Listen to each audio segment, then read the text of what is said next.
were attacked. I think my husband was infected.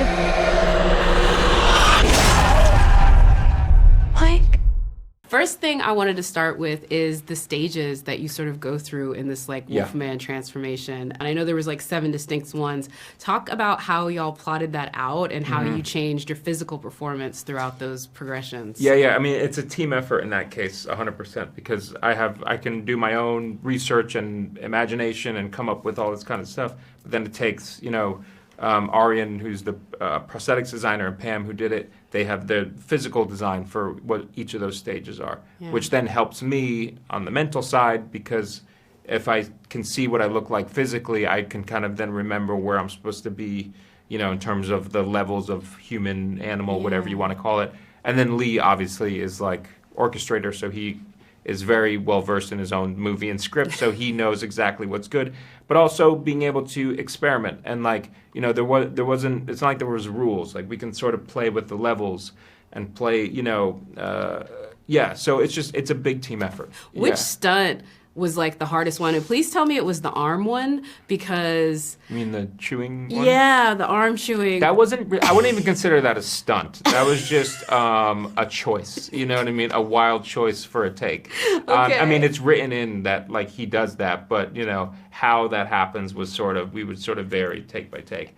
But stunt-wise, I cannot take too much credit, because Byron, who's the stunt double and who would also get in the prosthetics, he did a lot of like the let's say the bigger stuff, like whether it's like the big jumps and like the, certain running through, crawling through, he did a lot of that stuff. I couldn't, I'm getting older and I can't, my knee was a little messed up and I had to be careful, You could have lied and taken credit for it and we wouldn't have known, but I'm glad that you're a good collaborator and gave like a good effort. Because I will say folks will not be able to tell. It is very seamless, and I think that has a lot to do with like what you said, the collaboration with Leigh. It's a team effort, and what he does. Talk about a little bit his approach, because I think when he talked about this one, he kind of called it like a horrific version of like Marriage Story. Like it like has, you know what I mean? Because it also has this really huge relationship thing that's sort of like beating underneath of this, both as a father but also as a husband. So talk about how he approached mapping all of that out.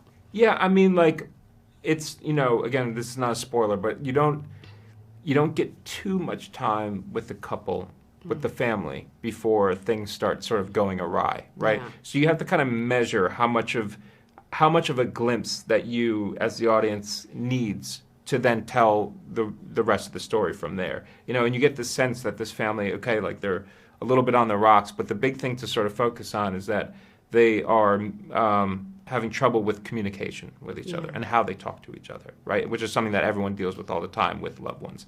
And then the theme or the allegory that sort of goes along with that as the scary stuff happens and the transformation starts is losing the ability to then communicate. And so what if you lose that, you take for granted being able to talk to your loved ones and whoever, and then what if that is then taken away from you, and how tragic that is. So, that's sort of that's the theme with that, it's interesting.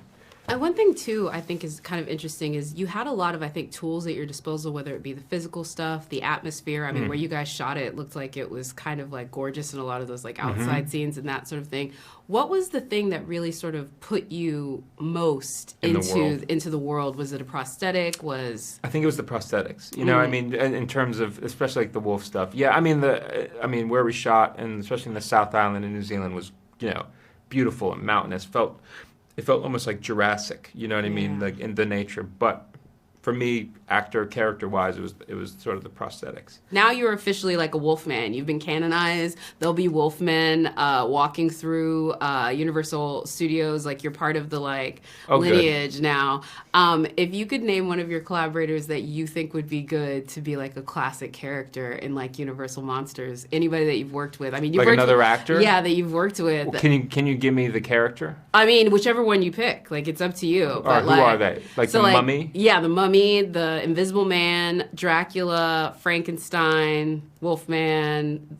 It's hard to answer some of those without being offensive. Because if I say someone I like is like, you'd be a great Frankenstein, I'm like, why do you think I would be a good, you know what I mean? No, that's or like fair. a good mummy. I think Gerard Carmichael. Because no one wants to see your face. I think Gerard Carmichael would be a good fan of the opera. That's just me personally. Oh, he's a good friend of mine. Yeah, I know.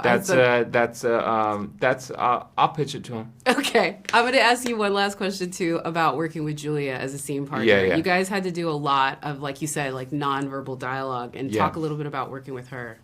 Yeah, I mean, I think, she's so game, you know what I mean, and wants to play on set, and, like, she's very dedicated to sort of figuring out, like, even though when you do these sort of genre movies and horror movies, you can sort of get caught up in the scares and the moments, but, like, always sort of going back to, like, what a lot of actors do, like, but what are we really doing here? What's, like, the human element to this? What's the thing? And she was always very dedicated to that. So it's nice to work with someone like that. Can you understand me?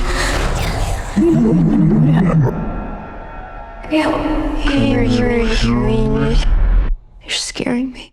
You're so good in this, and I will say, I think Leigh paid you the biggest compliment of saying you're like Shelley Duvall in The Shining in this, which I was just like, of the original. No, what's so funny? Someone told me that yesterday, and I was like, wait, what? It's so kind that he said that, and thank you, Leigh. But I cannot accept that because Shelley, That's true. The Shining is its own thing. It's absolutely incredible, and that performance is, untouchable. So I cannot. You're just like, I refuse to take. I'm not accepting it. Thank you, but I'm not accepting it. Like, no. But that's very polite for you to say that. Yes. But was that part of the pitch? Was that something that he sort of talked to you about? Is like, because I feel like everything that we feel as the audience is reflected on your face in this movie, and so much of it is just that reflected in your nonverbal emotions. Yeah, I think there has that element. But I think that's not just like in The Shining. I think that's in any movie. If you want the audience to connect with a character in a way, and I always kind of view the audience as the character's subconscious. So I think it's more that, and bringing it back to The Shining. The only thing is maybe you have the mom, the dad, and the child, but and the craziness of it all. But I don't see them. Really, yeah. really, no, they're different. They're very different movies, yes. for sure. And I would say the one thing that is crazy is like in that there is a horrific sort of like progression, but it's not a physical transformation. You had a physical representation. Like you were acting alongside Chris one day and he looks one way, and then he slowly becomes a full wolf. Yeah. What was that like for you? And was there a moment where you saw him where it was like a little bit too uncanny valley, where he like literally like terrified you when he walked onto set? It actually, the days that scared me more is when I recognized certain elements to his face. Like if his skin was off, but then his eyes, it was still Chris. Yeah. And there's something more scary when it's familiar in a way, because you're trying to like search and connect, and it's not connecting in the way that you want it to. So there's something scary. I actually think that this Wolfman is scarier because there's some elements to what Blake used to be. Yeah. It is sort of that, what you really realize is with the transformation, it's erasing who he is, but there's always little echoes of who he is, no matter like how far along in the transformation he is. And you're right, that is the like more terrifying part. Talk a little bit about working specifically with Chris on all of that, because I know as scene partners in this, for a lot of the takes, I mean, it's really just the two of you, and you really have to, it's almost like a two-hander in a lot of ways. It is, but there was like some challenges on just with that, even like Chris was in the makeup chair for like 6 hours a day, so sometimes I would have to act with, I mean a lot of times I would have to act with the stunt double in a way with different prosthetics because of timing and the makeup time, so that was also a challenge. And then working with a child, but obviously like Matilda, they are so great in this film. And yeah, but there was a lot of different challenges in making this movie, but I'm really happy where it got. So yeah, it's funny that you mentioned that too. What is the old Hollywood joke? Never work with kids and animals. And technically, I guess in this one you worked with both, but yes. But you know what? I feel like there's certain things that it makes you a better actor, because I feel like, especially with kids, they are so present Yeah. And you don't realize sometimes as an adult, it's like we kind of lose that playfulness that is so pure about like a child. So being in the film with her, I felt incredibly lucky to share a screen with her. I mean, she's incredible in it. And Chris. Was that the best part about working with a child actor? Because I don't know if you've done a ton of working with kids prior to this. And so what was the best part of doing it? Especially in those scenes, they're really like just you two guys on a set most of the time. Well, she was such a trooper. I mean, she's so incredible in this film, and she's so lovely and like smart, and we had such a great time together. I was so happy that, you know, I did feel a connection with Matilda, and I'm very excited for people to see her in this film. And Chris and Leigh's work. Yeah, no, I mean... And the photography is great, too. So. Yeah, it's shot really gorgeous. I think even with Blumhouse, it's like such a storied studio with horror that like they've made so many incredible films, like, you know, obviously like Black Phone and Megan and Get Out and Insidious. Do you have a favorite Blumhouse horror movie at all? Like one of those ones that you really like? I mean, they also did like Five Nights at Freddy's. I mean, it's crazy. Yeah, it's crazy. I would say, like, I loved Get Out. I thought that was really well done. I thought it was a brilliant movie. Yeah, it was well done. It was a great movie. Seminal. Yes. Yeah.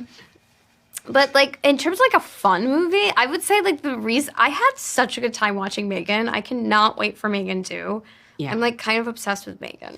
The dance though, like the dance that she does. It's the dance. It was the fight scene where she was like, "You ungrateful." Like, I mean, like, sorry, Megan is pretty camp, yeah. Yeah, and camp is so hard to do. Yeah. It really is. Not everybody can do it, and I thought they did a great job. But I love Get Out. I think that's my favorite. I would say, Get Out, obviously, you know, up for Best Picture. Like, that is like a huge moment. But you give it, I could say that you give it up in this one. I think Leigh calls it a monstrous version of A Marriage Story. And sort of like, that aspect of it, I think, is things that some folks would be surprised about, is there's a real sort of like tragic love story at the heart of this. Talk about, was that something that sort of like hooked you in on the pitch? What made you sort of like want to take this leap? I've done horror before, and I've definitely done, most of the work that I've done has been like really tense. Yes. Just a little bit, just a tad. But yeah, so that was really different for me, was the monster element to it, and yeah, so I always want to try something new. Yeah, I wanted to say like classic horror. Also, let's just say this is another film that we can add to the supercuts of Julia Garner just yelling things like, "I don't have time for you," or "You have to kill me," or they're like, "You have another like." The most quiet film I've been in was The Assistant. Was like borderline silent film, which a lot of it was internally. Is that like, but also terrifying too? Yes, in a completely different way. It's like gray areas all over. Is that like just real quick? Is that a written in the script they get you to scream, or is that just like you always know that the scream is what you need? Well, the scream is probably the most like realistic thing. Like you want a real moment, and I mean, imagine like a wolf just charging at you. What are you gonna do? Are you gonna just like, "Hey, how are you? Come here"? Like, no, you're gonna yell and you're gonna run. Like, and you did it so well. Yeah, thank you very much. Thank you so much. No, don't move. Climb through the window right there. You can do it. You'll be okay. You okay?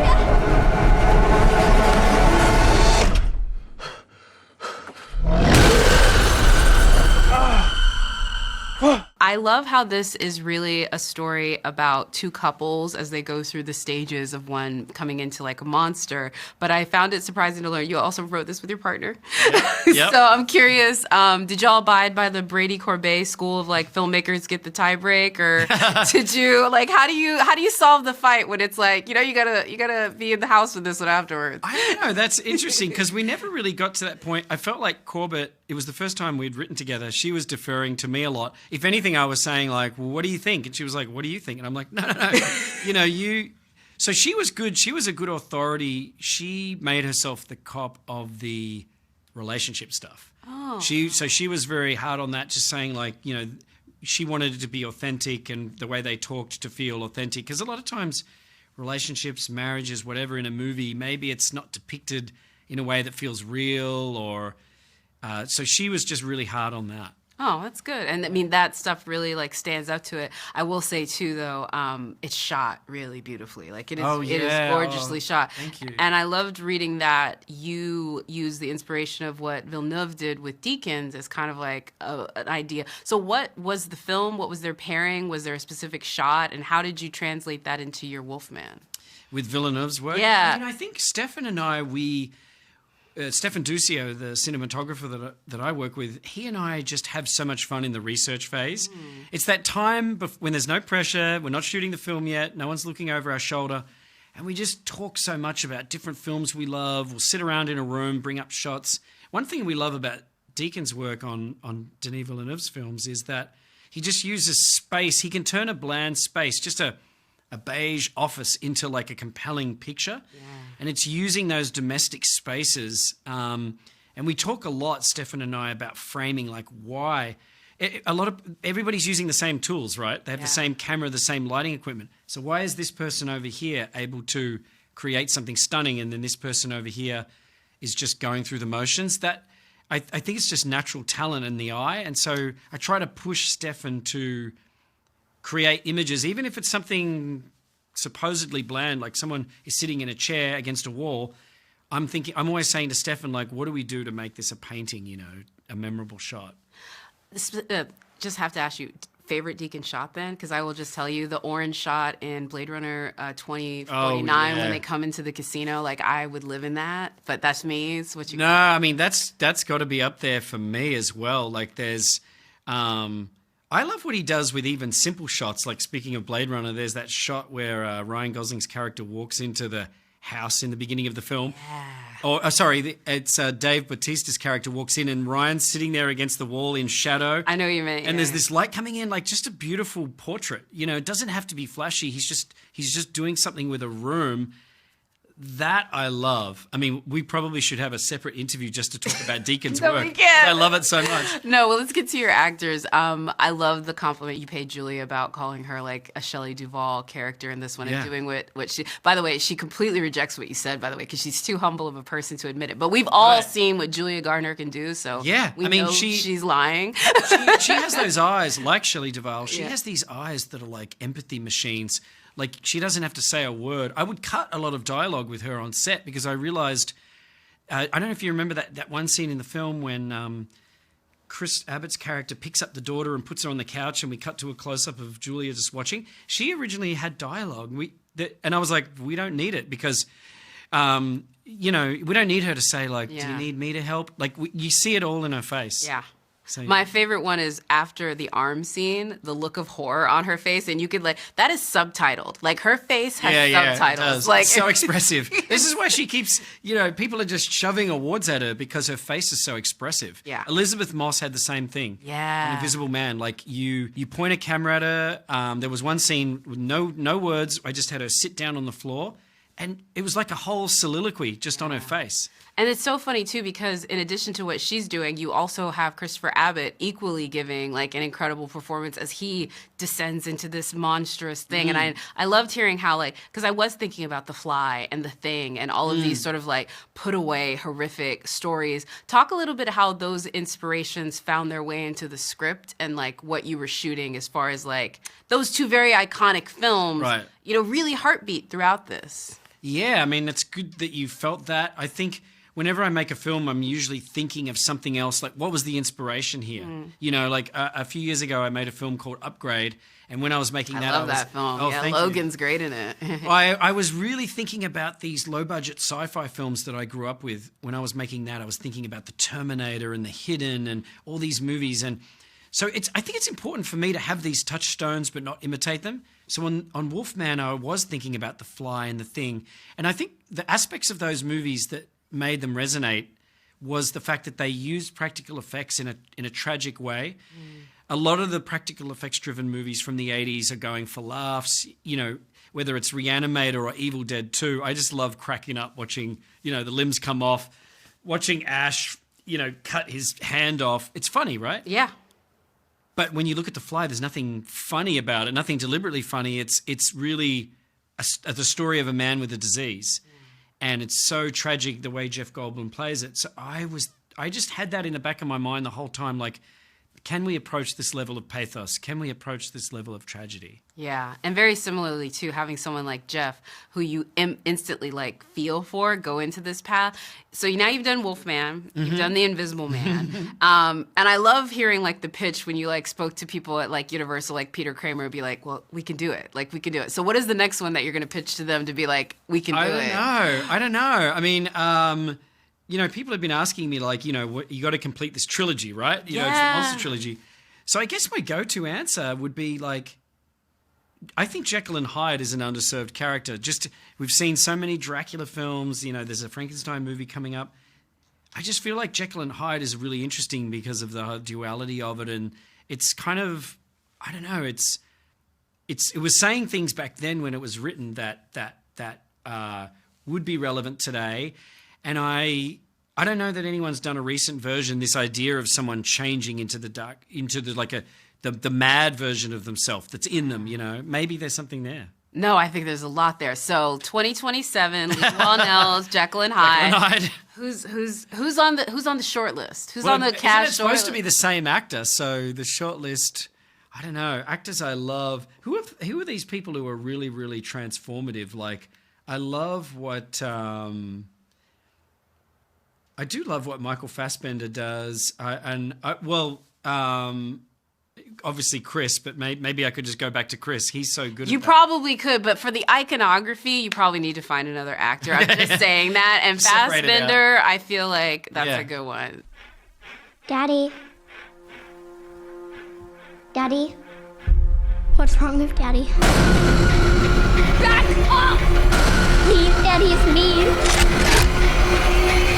Hurry, Mommy, he's coming. Beatriz, first of all, congratulations on Thank you. This incredible, really body of work, because you've been working with people like the incredible Avijay and Jason Blum, doing some films that have been just so iconic, like The Invisible Man, Happy Death Day, all of that. What would you say is sort of like the DNA of making a really impactful and interesting audience-driven horror film? I think you have to love movies. Yeah. I know it sounds really sort of like, of course, no, it's like, no, you really have to love movies and trust the audience. Oh, okay. And sort of put yourself in that situation. Like, what do I want to watch when I go to the movies? So I think that's how we do it. It's like, do I want to get out of the house, drive to the movie theater? Like, what it moves me to do that? So.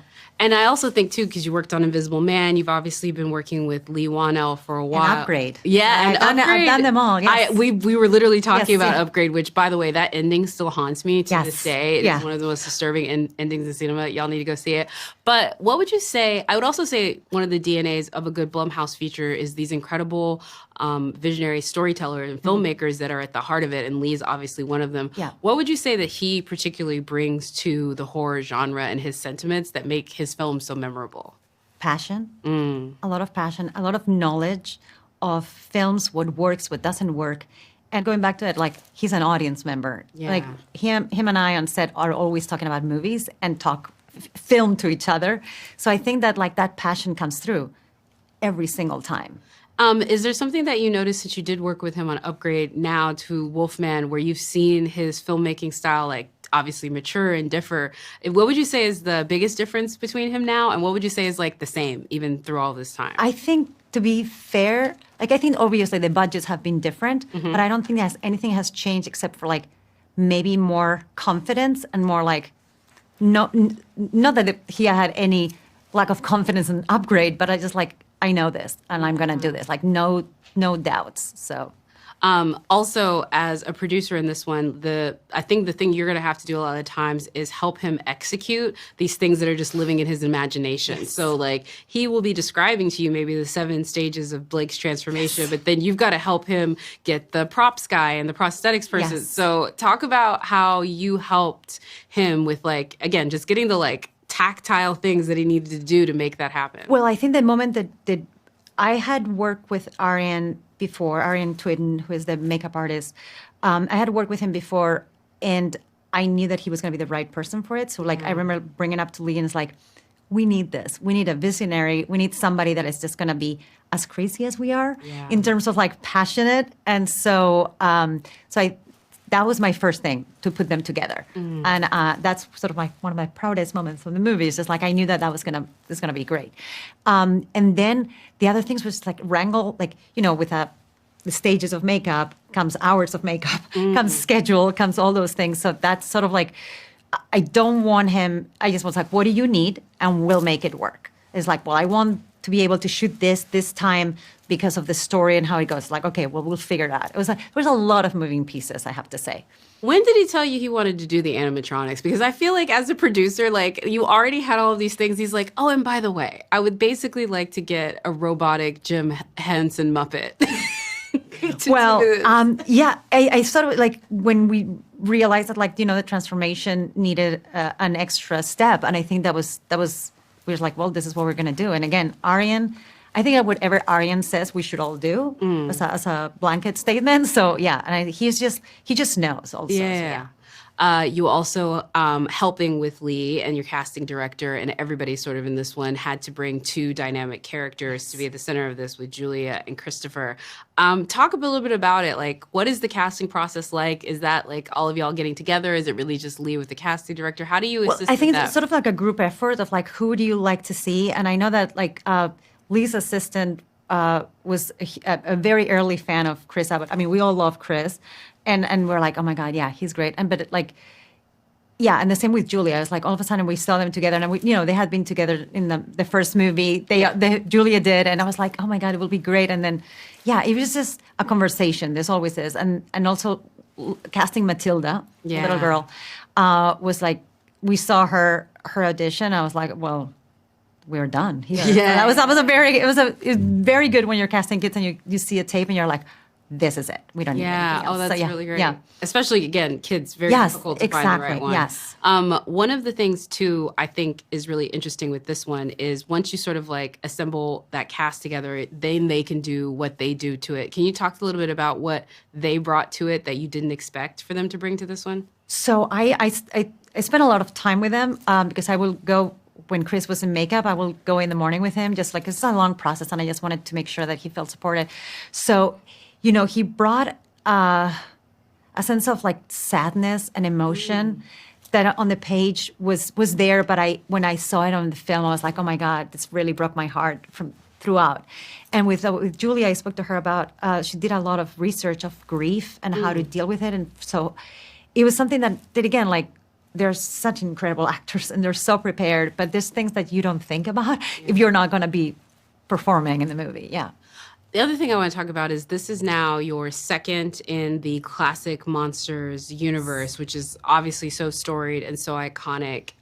Leigh gave us a preview of where he would maybe want to go next if he looked at another Universal monster. I'm curious, what's your choice? Or is it the same as his because y'all have already talked about it? No, but I'm super interested in Jekyll and Hyde, personally, just because I think that there's a very cool movie somewhere in there. But, but that was his answer too. Oh, that was literally his answer too. There you go. So I'm okay. like, maybe they've discussed Listen, this. Have you thought about in that same group effort project who you might think might be right in that story of Jacqueline? No, I haven't. No. Do you want to know? Do you think you guess what Leigh's answer was? He had a good one. Oh, did you say a woman? He said a man. Oh, okay. That's an interesting one too. But that's what I would want to do personally. Oh, this is even more interesting. Yes. He said Fassbender because he said he liked. I'm in the movie. Yeah, I'm glad. Yes, but now I'm interested in yours too. Exactly, Oh wow, yeah. This is a little Jekyll and that would be about it. Yeah, that would be interesting. Maybe this is like picking between your kids. Do you have a favorite iconic? I have a favorite for many reasons. I don't have a favorite. I cannot choose between my children. However, Get Out. Yeah. Simply because I got to go to the Oscars, which growing up in Spain was literally my dream. So I have to. If I had to, if you're making me choose. I'm making you choose. Yeah, okay. Actually, just to take a moment for Get Out, because you were part of that process from the beginning. From like the Sundance secret screening to like taking it to the Oscars. That is like over a year with that movie. So we shot the movie the year before in Alabama, in a small town in Alabama. Did we think that it was going to be that No, but I was actually doing Upgrade with Leigh when Sundance was happening. It was phenomenal. It's just like one of those. The journey was just so great. I'm just curious if you have a special moment from that like very long process. Like I know you said you got to go to the Oscars, that was a good one, but I'm sure there's also just like a fun screening moment, a fun like The first sort of like audience screening, which we had seen it. I knew it was a good movie. Don't get me wrong. I was like, this is a very good movie. We saw it with an audience. I've never seen an audience react to a movie like that, like screaming. I was like, and I remember like looking at Jordan and Sean and saying, okay, well, I guess we did it. Yeah, so, I was like, oh, we connected. Because I was like, you never know. You're watching it in your vacuum and then see their reactions. That was great, yeah. Yeah, y'all definitely did it on that Yeah. one. Another one that y'all did it on, I mean, literally, I can't even talk about how huge it was for Blumhouse, but also for Universal. Five Nights at Freddy's. Yes. Well, I just flew in. I'm producing Five Nights at Freddy's too. Well, I was just about to say, that's what I wanted to ask you Yeah. about. What can you tell us right now that will make the internet, come on. That it's They're it's good. salivating. Give me And something. It's gonna be really big. It's Okay. gonna be a lot of fun, and it's I think it's the same thing that we did in the first one. We have a huge respect for the fans, and we're here to give them something that they're really gonna enjoy. I have to say that it's like what Henson has done for Yeah, this one. okay. It's incredible. Okay. Incredible.